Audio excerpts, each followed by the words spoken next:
When you have a worksheet that's very large, you can control how it prints so that the final printed page is easier to read. We've returned here to our census population data, and we're having a look at all the data in this worksheet, so it's quite a bit of data. To print it, I'll choose File and then Print. And the first thing that I'm going to do once I've set up my printer is to have a look and see how many pages this is going to print over, and have a look at those pages and see if there isn't something that we could do to make the printed version a little bit neater. As you can see, this stage is going to print on 8 sheets of paper unless we do something about it. One of our options to reduce the number of pages is to scale the output. So instead of no scaling, I'm going to choose to fit sheet on one page.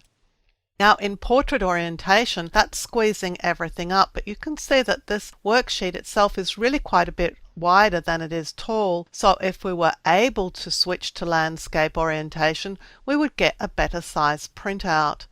Now sometimes that's just not possible because you really want to print in portrait orientation, but sometimes that is possible and that may be an option. Let's have a look too at what would happen if I tried to print this over 2 pieces of paper, say 2 pieces of paper wide. I'm going to switch back to portrait orientation and I'm going to try and split it halfway. The problem is here that I get to fit all columns on one page or all rows on one page, but there is no option for 2 pages worth of columns. That is here in the custom scaling options. So I'm going to click that, and this opens the page setup dialog, and I can select here my own scaling. So I'm happy if I go 2 pages wide. So I'll type 2 in the pages wide, but I'm not sure how many pages tall that's going to need to be. So instead of guessing and making a wrong guess, I'm just going to delete that. And what that says to Excel is that you can go to 2 pages wide, and if you go to 2 pages wide, you calculate how many pages tall that's going to be, and Excel will do that for us. So I'll click OK. And that's going to give us 4 pages down from our original 8. There's the first page, there's the second, and the third, and the fourth. I think I can see some potential here for reducing the pages even smaller. I'm going to click on the Show Margins because Show Margins allows me to manually adjust the margins. I'm just going to drag up a little bit here to see if we can't buy just a little bit more vertical space in the page to get this data on so that it's not on a separate page. And look, I've managed to do that. So right now I'm ready to go ahead and print this. I've got it down to 2 pages and it's going to print well on 2 pages. As I'm ready to do that, I'll just click Print to go ahead and do the printing.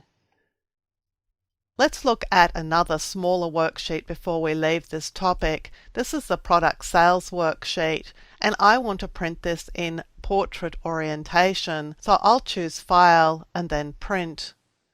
And I'm having a look here first of all at how many pages it's going to print on, and it's going to print on 2 pages, and that's obviously a waste of paper. I'm not able to use landscape orientation because this is going into a report, so what I'll do is go to scaling and just try and fit this all on 1 page, and of course it fits really quite neatly, so that too is ready for printing. Always, before you print, check to see how many pages you're going to print on, and if there is a page or pages that have only a little bit of information, see if by scaling the output down or changing your margins, if you can reduce the printout by 1 or more pages. This not only reduces the amount of paper used, but it can also make your information more easily read.